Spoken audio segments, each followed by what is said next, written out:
심해평가 전문기관인 미국 액트지오사의 비토르 아브레우 박사가 오늘 오전 인천공항에 도착했습니다. 아브레우 박사는 영일만 앞바다에 최대 140억 배럴의 석유와 가스가 매장돼 있을 가능성을 우리 정부에 통보한 물리탐사 책임자입니다. 하지만 액트지오사의 직원 수가 10여 명에 불과한 데다 액트지오 본사가 가정집이라는 주장이 제기되면서 분석 능력을 둘러싼 의혹이 제기돼 왔습니다. 아브레우 박사는 여러 의혹에 대해 설명하기 위해 방한했다고 밝혔습니다. 한국석유공사도 적극 해명에 나섰습니다. 액트지오가 다양한 전문가들이 아브레우 박사를 중심으로 프로젝트 단위로 협업하는 구조여서 직원 수가 많지 않은 것이고, 아브레우 박사는 엑슨모빌에서 지질그룹장으로 심해 광구 평가를 주도한 30년 경력의 전문가라고 설명했습니다. 아브레우 박사는 정부와 석유공사 관계자 등을 만난 뒤 제기된 의혹과 석유, 가스 매장량 분석 결과에 대해 직접 설명하는 자리도 가질 것으로 알려졌습니다. 석유공사는 석유와 가스가 매장됐을 가능성이 높은 지역에 대왕고래, 오징어, 명태 등의 이름을 붙였는데 가장 먼저 대왕고래 지역에서 시추 작업을 벌일 예정입니다. 포항 영일만 앞바다 8광구와 6의 1 광구 북부에 걸쳐 있는 곳입니다.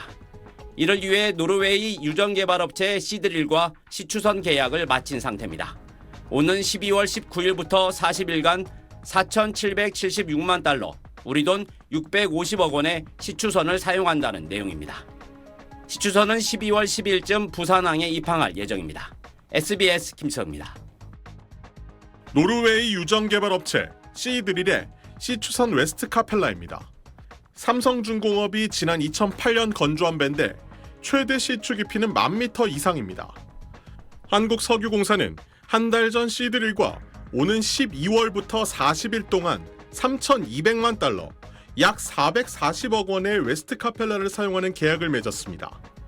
석유공사는 석유와 가스가 매장됐을 가능성이 높은 지역에 대왕고래, 오징어, 명태 등의 이름을 붙였는데 웨스트 카펠라는 가장 먼저 대왕고래 지역에서 시추 작업을 벌입니다. 포항 영일만 앞바다 8광구와 6-1광구 북부에 걸쳐 있는 곳입니다. 석유공사는 탐사를 위한 무인 잠수정과 헬기 등도 발주한 상태입니다. 이런 가운데 미국 액트지오의 비토르 아브레우 박사가 내일 한국을 찾습니다. 최대 140억 배럴의 석유와 가스가 매장돼 있을 가능성을 우리 정부에 통보한 물리탐사 책임자입니다. 거기에 참여했고 했던 사람을 직접 아마 좀 대한민국에 초청을 해가지고 우리 언론에 하고도 좀 얘기를 좀 할 수 있는 그런 기회를 만드는 것으로. 석유공사는 온라인을 중심으로 확산한 액트지오에 대한 여러 의혹에 대해 적극 해명했습니다. 액트지오가 다양한 전문가들이 아브레우 박사를 중심으로 프로젝트 단위로 협업하는 구조여서 직원 수가 많지 않은 것이고, 아브레우 박사는 엑슨모빌에서 지질그룹장으로 심해 광구 평가를 주도한 30년 경력의 전문가라고 설명했습니다. 아브레우 박사는 한국에 도착하는 대로 정부와 석유공사 관계자들을 잇따라 만날 것으로 알려졌습니다. SBS 소환욱입니다. 우리나라에서 처음으로 석유가 발견됐다. 1976년 1월 연두 기자회견에서 박정희 전 대통령도 포항 영일만을 지목했습니다. 하지만 원유가 아닌 것으로 조사돼 1년 만에 해프닝으로 끝났습니다. 포항에선 주택가에서 소량의 석유가 발견되거나 지하수 개발 중 천연가스에 불이 붙는 등 간간히 소량의 석유 가스가 발견돼 왔습니다. 정부도 1979년 석유공사 설립 이후 48번의 탐사 시추를 진행하면서 동해에서만 27번을 실시했습니다. 하지만 1998년 동해가스전 외에 경제성이 확인된 곳은 없습니다. 정부는 심해평가 전문 기업인 미국 액트지오사의 부존 가능성 평가라는 점에 고무돼 있습니다. 미국 휴스턴에 소재한 액트지오사의 대표는 전 미국 퇴적학회 회장으로 남미 가이아나 등 세계 심해 지역 탐사에 다수 참여한 적이 있는 것으로 알려졌습니다.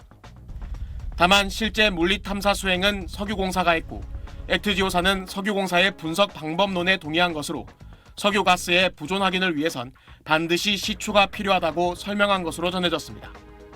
전문가들은 석유가스의 존재와 상업적 개발은 차원이 다른 문제라는 입장입니다. 금전적인 가치를 매겨달라 하면 1~2% 받기도 힘들 거예요. 물리탐사만 끝났고 아직 탐사 시추도 안 한 단계이기 때문에 지금은 이제 불확실성이 무지하게 높은 야권에서도 경제성이 확인되기도 전에 대통령이 섣불리 발표했다는 지적이 나왔습니다. 증시에선 가스공사 등 에너지 관련주가 대거 상한가를 기록했지만 설사 상업적 생산에 들어가더라도 상당한 시간이 필요해 단기 테마에 그칠 것이란 예상이 많습니다. SBS 정성진입니다. 통상 석유 가스전 개발은 물리 탐사와 시추, 상업 개발의 3단계로 진행됩니다. 이번 정부 발표는 이 중 첫 단계인 물리 탐사, 그중에서도 2차원 물리 탐사를 기반으로 나온 겁니다. 지진파를 해저로 쏴 되돌아온 파형을 분석해 석유나 가스의 매장 가능성을 파악한 건데, 지진파를 여러 곳에서 입체적으로 쏘는 3차원 물리 탐사는 일부 구간에서만 진행됐습니다. 3차원 탐사를 추가로 거쳐야 시추에 들어갈 수 있는 겁니다. 또 지난 1998년 발견된 동해 가스전이 수심 150m 안팎의 대륙붕에 위치했다면 이번 석유 가스전은 수심 1000m 이상 심해에 있는 걸로 추정됩니다. 실제 석유 가스전이 있는지 확인하려면 심해 지면에서 다시 땅속으로 2000m 이상 들어가야 합니다.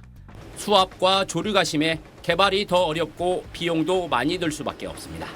서페이스에서 90cm 정도 이렇게 되는데 타겟 에어에 가게 되면 3.5인치, 5인치 포인트를 잘 찍어야 되는데 흔들려서 잘 안 찍힐 수가 있죠. 1998년 동해 가스전은 시추에 10번 실패한 뒤 11번째서야 성공했습니다. 정부 고위 관계자는 과거보다 시추 기술이 많이 발달했다며 이번 시추 성공률은 20%라고 밝혔습니다. 5번 시추공을 뚫으면 1번 성공한다는 의미인데, 심해의 경우 통상 5% 이상이면 상업적으로 시추를 시도해 볼 만한 수준이고, 남미 가이아나 심해 광구도 성공률이 15% 정도로 나왔다는 게 정부의 설명입니다. 정부는 한 번 시추에 1,000억 원 정도 소요될 것으로 예상했습니다. 정부는 글로벌 석유 회사가 시추에 관심을 갖고 있다고 밝혔지만 구체적인 회사의 이름은 공개하지 않고 있습니다. 자칫 시추에 실패한다면 막대한 자금 낭비에 따른 후폭풍이 만만치 않을 전망입니다. SBS 김치성입니다.